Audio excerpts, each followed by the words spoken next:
Garmin Descent series dive computers are your buddy for exploring both of your worlds, underwater or topside. In this video, we'll help you get acquainted with your new dive computer, as well as some general tips for beginning divers. Before you start your dive training, you should get a health screening. Diving can be a physically demanding activity, so it's important to know you're ready. The next step is to take a diving course with a certified instructor. There you will learn the basics of diving, including equipment, procedures, safety, and more. A dive computer is a device worn by divers that provides essential in-dive data, like the diver's current depth and dive time.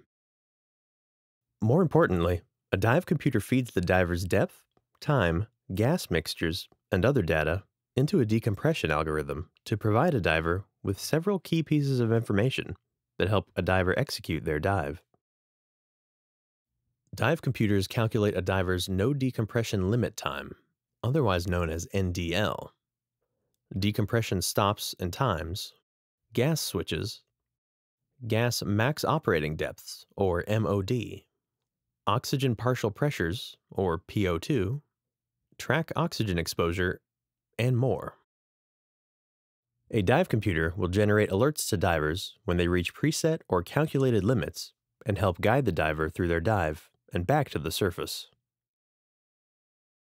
It's important to know the difference between a dive computer and a dive watch.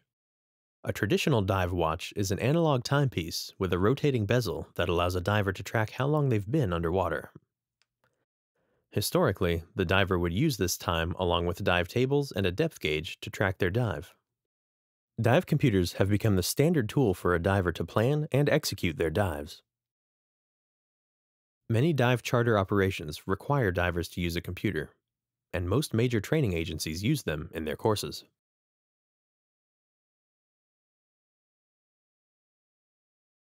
If you're just getting started, you might not know that there are several different types of diving. Recreational diving is the most popular, and where you'll start in your dive training. Recreational diving is diving within NDL limits. This allows the diver to execute an ascent at any point in the dive. Recreational divers will typically be trained to not dive below specific depths, depending on their certification level. The second category is technical diving.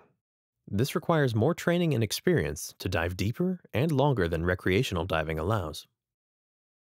Divers are permitted to pass no decompression limits, requiring decompression stops before being able to return to the surface.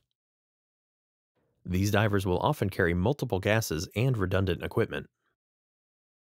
A third category is free diving or apnea diving. Unlike the first two, free diving is done without a tank. Despite the lack of gear, a dive computer is essential for free diving. It helps the free diver know the depth and dive times in a dive, and helps to manage their surface intervals. Thanks for watching. If you want to learn more about the Descent Mk2 series, please check out our other videos.